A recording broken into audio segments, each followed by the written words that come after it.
जय माता दी वीरों, आप लोग कैसे? माता जी की कृपा सदा आप लोगों पर बरसे।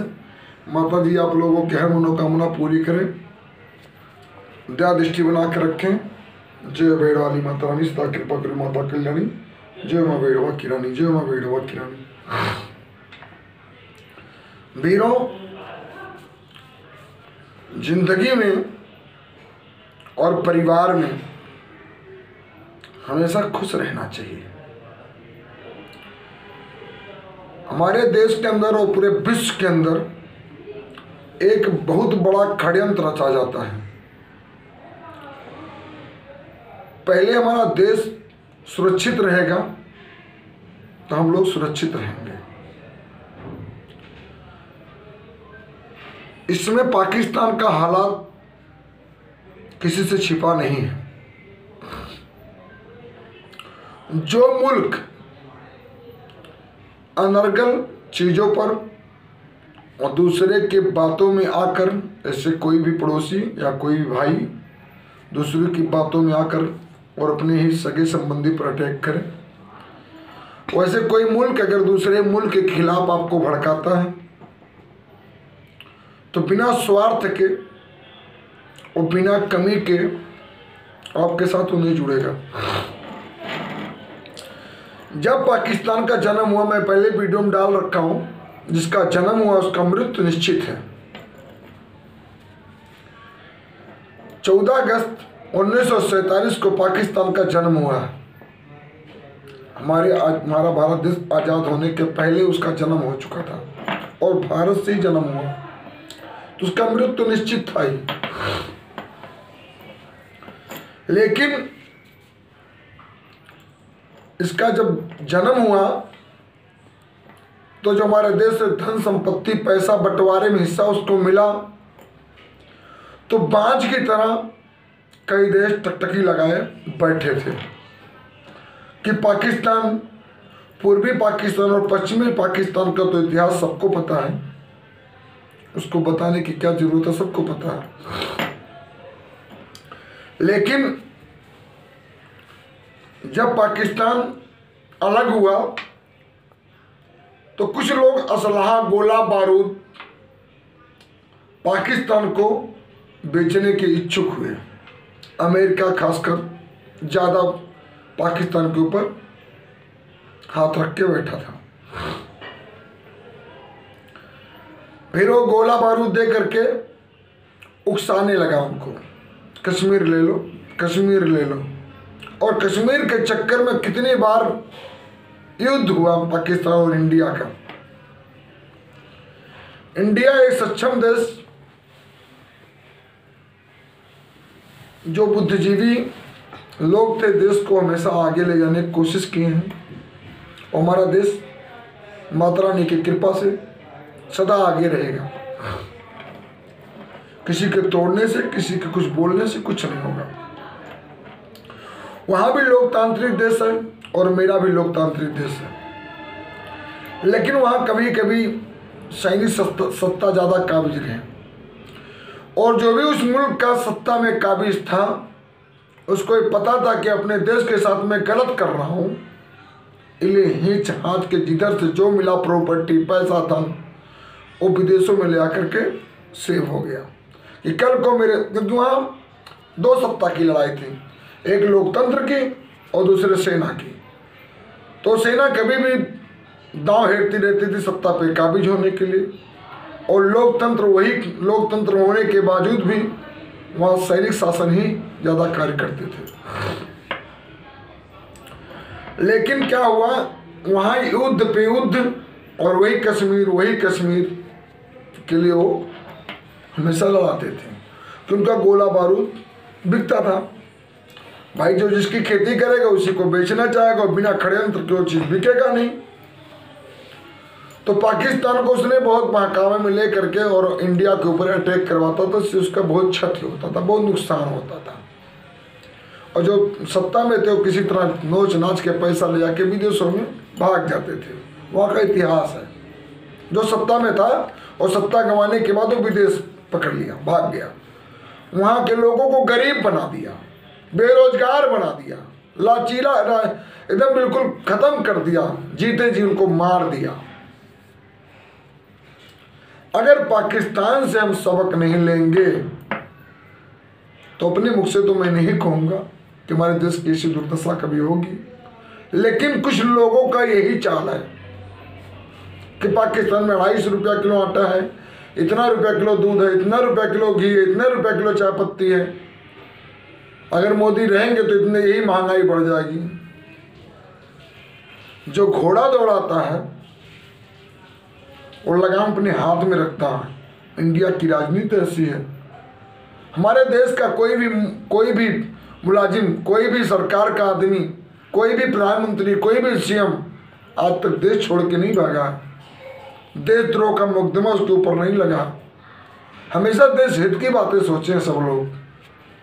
कहीं न कहीं पूरे देश को अपना परिवार समझ करके देश को चलाएं, कोई भी सरकार रही हो। लेकिन कहीं न कहीं गलतियां हुई हैं, गलतियां हुई हो जो तमाम लोग अपनी अलगाववादी राजनीति करते हैं। और इसमें अलगाववादी राजनीति का जड़ क्या है कि देश को तोड़ो, देश को तोड़ने के बाद फिर बॉर्डर बनेगा और उस बॉर्डर पे संघर्ष होगा तो मेरा गोला और बारूद बिकेगा, लोग मरेंगे, इसकी कोई चिंता नहीं है। कहीं लाशों की खेती होती है, लाशों का सौदा होता है, एक खून के सौदागर होते हैं, एक खून की होली खेले हैं, बहुत इतिहास गवाह है इनका। अंग्रेजों ने खून की होली खेला है और गोला बारूद अमेरिका देता है। तमाम लोग ऐसे हैं जो आपस में लड़ाने का कार्य करते हैं और हम लोग भी बुद्धिजीवी होने के बावजूद उनके बहकाव में आ जाते हैं। अरे देश को देखो, देश तरक्की कर रहा है तो महंगाई तो थोड़ा बहुत बढ़ेगा ही बढ़ेगा। जो सरकारी सर्विस कर रहे हैं उनकी तनख्वाह बढ़ रही है, जो बिजनेस कर रहे हैं उनकी कमाई बढ़ रही है, जो कुछ नहीं कर रहा उसका नुकसान है, और कुछ क्यों नहीं कर रहा है वो तो वही जाने। गवर्नमेंट लोगों को पट्टा दिया, एससी लोगों को, ओबीसी लोगों को जिसके पास खेत नहीं था, अब गवर्नमेंट ने उनके ऊपर दया किया, जो 1 बीघा 2 बीघा 3 बीघा जो भी था उनके नाम पट्टा हो गया। और पट्टा होने के बाद पट्टे की जमीन बेच दिया लोगों ने। अब बताइए, अगर आपके पास 2-4 बीघा गवर्नमेंट ने आपको पट्टा कर दिया और आप उस जमीन को बेच देंगे तो गवर्नमेंट की गलती है। गवर्नमेंट तो आपको उकसा रही थी कि आप 2 बीघा इनको दे दो, खेती बाड़ी करेंगे, अच्छा लगेगा, आगे चल के और खेत बना लेंगे, खरीद लेंगे, लेकिन जो आपके पास था आपने वो भी बेच दिया। तो कहीं ना कहीं हमें हमेशा आगे बढ़ाने की कोशिश हमारा देश और हमारी सरकार करती रही, लेकिन कुछ लोग बुज़दिल हैं जो देश के बारे में सोचते तो हैं लेकिन करते नहीं, और कुछ लोग अलगाववादी का राग अपनाते हैं। इससे देश को बहुत नुकसान होगा। अगर हम अभी तक नहीं समझ रहे तो समझ जाना चाहिए कि आज के डेट में ना कोई किसी को परेशान करता है, ना कोई किसी को तंग करता है, ना कोई जाति बात का बात करता है, ना कोई भेदभाव रखता है। आप मंदिर में जाइए, पूजा कीजिए, अर्चना कीजिए, चढ़ावा चढ़ाइए, मत चढ़ाइए, कोई जोर जबरदस्ती किसी के साथ नहीं है। और न संत का कोई जात है, न साधु का कोई जात है। आप अयोध्या में चले जाइए, मथुरा में चले जाइए, काशी में चले जाइए, बनारस में चले जाइए, कहीं भी चले जाइए पर्यटन देवी देवताओं के स्थान पे, और आप पता कर लीजिए केवल ब्राह्मण ही पंडित हैं, ब्राह्मण ही साधु हैं, ब्राह्मण ही संत हैं। अरे हिंदू धर्म को ललकारोगे, हिंदू देवी देवताओं को ललकारोगे तो इसी में से कोई देवता बन जाएगा, कोई देवी बन जाएगी और सबको जला देगी, जल के राख हो जाओगे। हमारा देश हमारा परिवार है, वो परिवार के नजरिए से ही देखना चाहिए। ये बड़े बड़े संत, नागा साधु, अवघड़ बाबा, ये सब किस लिए हैं? हिंदुत्व की रक्षा के लिए हैं, धर्म तो अपनी रक्षा स्वयं करता है, वो केवल हिंदुत्व की रक्षा के लिए है। जिस दिन हिंदू के ऊपर आँच आएगा, हिंदुत्व के ऊपर आँच आएगा, सनातन धर्म के ऊपर आँच आएगा, उस दिन आपके लिए वो तलवार उठा लेंगे, आपके लिए वो फरसा उठा लेंगे। आप क्यों नहीं सोचते हैं? हिंदू धर्म को तोड़ना इतना आसान काम नहीं है। जाग जाओ, अपने परिवार के लिए, अपने देश के लिए किसी के बहकामे में मत आओ कि ओबीसी हो, रामचरितमानस में अरे लिखा है तो क्या करोगे, कुरान में भी तो लिखा है काफिर, काफिर मतलब जो गैर मुसलमान है, तो कुछ क्या कर लोगे? कुछ कर सकते हो? तो अपने अपने धर्म में अपना अपना जो कर रहे हैं, रामचरितमानस का पाठ करने दीजिए उनको। रामायण पढ़ रहे हैं तो गाली आपको तो नहीं दे रहे, वहाँ पूजा पाठ हो रहा तो गाली थोड़ी नहीं देने जा रहा, कोई गाली दे रहा आपको कोई। समझना चाहिए हमारी आस्था पे, आपकी आस्था पे कितना चोट कर रहे हैं लोग, बहुत गहरा जख्म मिलेगा। आज पाकिस्तान के लोग कहते हैं इंडिया में मुझे मिला लो, इतना जख्म है उनको कि अपना घर द्वार परिवार छोड़ने को लोग तैयार हैं। अगर देश को बांटने की कोशिश करोगे तो एक दिन हम लोग खुद बढ़ जाएंगे, फिर देश की एकता की ताकत नहीं रहेगी तो हम बहुत कमजोर हो जाएंगे। इसलिए देश के बारे में सोचो और अपने बारे में सोचो। यही सोनिया गांधी, जब राजीव गांधी से इसका शादी हुआ था और पीएम बनी थी, राजीव गांधी पीएम बने, उसके पहले इंदिरा गांधी पीएम थी। 1975 में आपातकालीन की घोषणा हुआ, 1980 में फिर कांग्रेस की पूर्ण बहुमत सरकार आई, तो सोनिया गांधी का राजनीति में कोई वर्चस्व नहीं था। राजीव गांधी जब पीएम बने, 31 अक्टूबर 1984 को इंदिरा गांधी की हत्या होती है, दिन बुधवार होता है। उसके बाद राजीव गांधी पीएम बनते हैं हमारे देश के, तभी सोनिया गांधी का उसमें कोई दखलंदाजी नहीं हो पाता था। उनका मिशन था, किस मिशन पे मुझे काम करना है, कौन मरवाया क्यों मरवाया उसको सबको पता है। जब राजीव गांधी स्वर्गवास हो गए, उनका निधन हो गया, तब बीपी नरसिंह राव जिसके पीएम बने, तब भी सोनिया गांधी का कोई दखलंदाजी नहीं चलता था, उनको दरकिनार करते थे बीपी नरसिंह राव। लेकिन जब दोबारा कांग्रेस सरकार में आई और डॉक्टर मनमोहन सिंह पीएम बने, तब सोनिया गांधी का वर्चस्व कांग्रेस में कायम हो गया। उन्होंने शिक्षा नीति लागू किया कि जो भी हिंदू धर्म के स्कूल हैं उनमें वैकल्पिक व्यवस्था बनाया गया। इतना फील्ड होना चाहिए, इतना कमरा होना चाहिए, इतनी व्यवस्था होनी चाहिए, ये डिग्रियाँ होनी चाहिए, तब आप स्कूल खोल सकते हैं, तब स्कूल में अपने बच्चों को आप पढ़ा सकते हैं, केवल हिंदू धर्म के स्कूलों में। लेकिन जो भी मदरसा थे उसमें कोई रूल लागू नहीं हुआ, जो भी क्रिश्चियन के स्कूल थे उसमें कोई रूल लागू नहीं हुआ, केवल हिंदू धर्म के जो स्कूल थे उसमें लागू हुआ। और हिंदू धर्म की विडंबना देखिए कि हमें जो नहीं पढ़ना चाहिए वो पढ़ाया गया, और जो पढ़ना चाहिए उसको दूर कर दिया गया। गीता का एक दो चैप्टर को छोड़ करके गीता के बारे में हमें कुछ नहीं बताया गया। हमारे धर्म के बारे में हमारी पुस्तक के अंदर कहीं कुछ लिखा ही नहीं गया। जबकि आप चले जाइए क्रिश्चियन के स्कूल में, वहाँ बाइबल के बारे में जरूर पढ़ाया जाएगा। इस्लाम के स्कूल में चले जाइए, वहाँ कुरान के बारे में जरूर पढ़ाया जाएगा।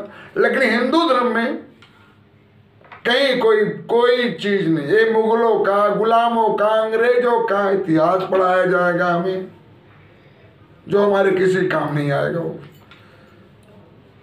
इतिहास अपने आप को दोहराता है, इसलिए इतिहास पढ़ा जाता है कि ऐसी घटना मेरे साथ दोबारा ना हो।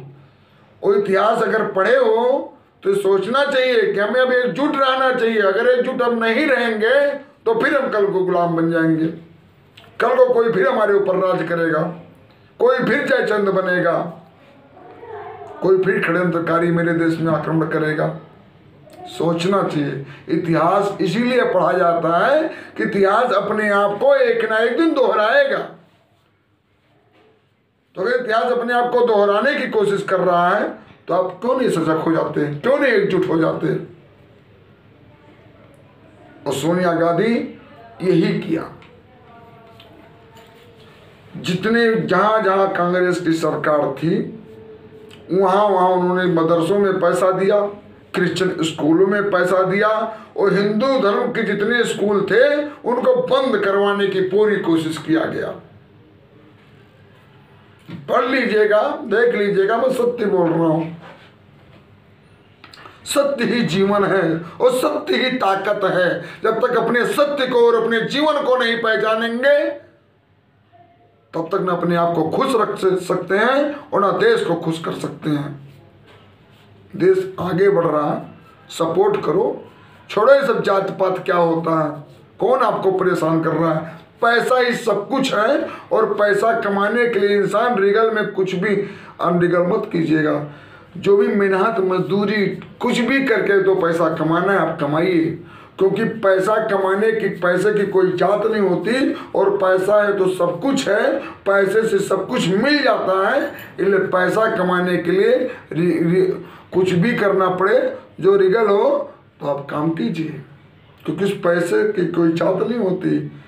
वही पैसा चिकवे के पास जाता, वही पैसा हर जगह घूम फिर के मंदिर में जाता, कभी नहाता नहीं, कभी धूली नहीं जाती, फिर भी पाक होती। वो लक्ष्मी है, लक्ष्मी माना गया। और हमारे हिंदुस्तान को कोई तो डिगा नहीं सकता। हिंदुत्व है। हे राम, अयोध्या में राम का मंदिर जब बनने लगा, जब तक तो बना नहीं था तब तक बवाल था, तारीख पे तारीख मिलता था, और जब बन गया तो हिंदुत्व को तोड़ने में लोग लग गए कि हिंदू कहीं एकजुट ना हो जाए। राम मेरे पूर्वज हैं, राम मेरे रोम रोम में बसे हैं। जब भी कोई अगर कोई कहता मैं राम को नहीं मानता हूं तो वो झूठ बोलता है, क्योंकि हृदय में उसके राम शब्द छिपा होता है। वो जाने अनजाने में राम का नाम जरूर लेता है। मेरे वीरों, अगर मेरा वीडियो अच्छा लगता हो तो कमेंट और शेयर जरूर कर दिया करो मेरे भैया। आत्मबल मेरा बढ़ाओ, मेरी ताकत आप लोग ही हो, मेरा सत्य भी आप लोग हो। जब तक आप लोग सपोर्ट नहीं करोगे, मुझे ताकत नहीं दोगे, तब तक मेरी औकात कुछ नहीं है। आप ही मेरी ताकत हो, आप ही मेरी आवाज हो। आपकी आवाज में अपनी आवाज डाल करके मैं बुलंद करना चाहता हूं अपनी आवाज को, इसलिए आपको सपोर्ट चाहिए। कभी जिंदगी में नोट कर लेना, दूर मत जाइए, अपने घर अपने परिवार में देख लीजिए, कोई किसी के बाकाओं में कार्य कर रहा है, कोई किसी के बाकाओं में कार्य कर रहा है, उससे फूट पड़ता करके अंदर और तरक्की रुक जाती है। जहां हम आगे की तरफ बढ़ रहे थे तहां हम वहीं बिछड़ जाएंगे, और जब फैल जाएंगे हर घर का एक मालिक होगा। जहाँ एक आदमी 4 परिवार को लेके चल रहा था, वही 4 परिवार होने के बाद हर घर में एक आदमी एक परिवार को लेके चलना शुरू करेगा। यानी 3 लोग फालतू में आकर के जो कार्य अपना रोजी रोजगार कर रहे थे वो परिवार को चलाने में लग गए, परिवार की देखभाल करने में लग गए। इससे आर्थिक स्थिति कमजोर होती है और ताकत भी कमजोर होती है। इसलिए सब लोग मिल करके एकजुट होकर के देश के विकास में भागीदार बनिए और देश को आगे ले जाने की कोशिश कीजिए। जात पात से कोई मतलब मत रखिए। जो सम्मान दे उसको सम्मान दो, और जो सम्मान नहीं देता है या आपसे सम्मान पाने की इच्छा नहीं रखता है तो उसको सम्मान मत दो, और उसे सम्मान पाने की इच्छा रखो। जैसी करनी वैसी भरनी। जय माता रानी की, जय माता रानी की, जय माता रानी। सदा कृपा पर सोई माता कल्याणी। जय माँ बेड़वा की रानी, जय माँ बेड़वा की रानी, जय माँ बेड़वा की रानी।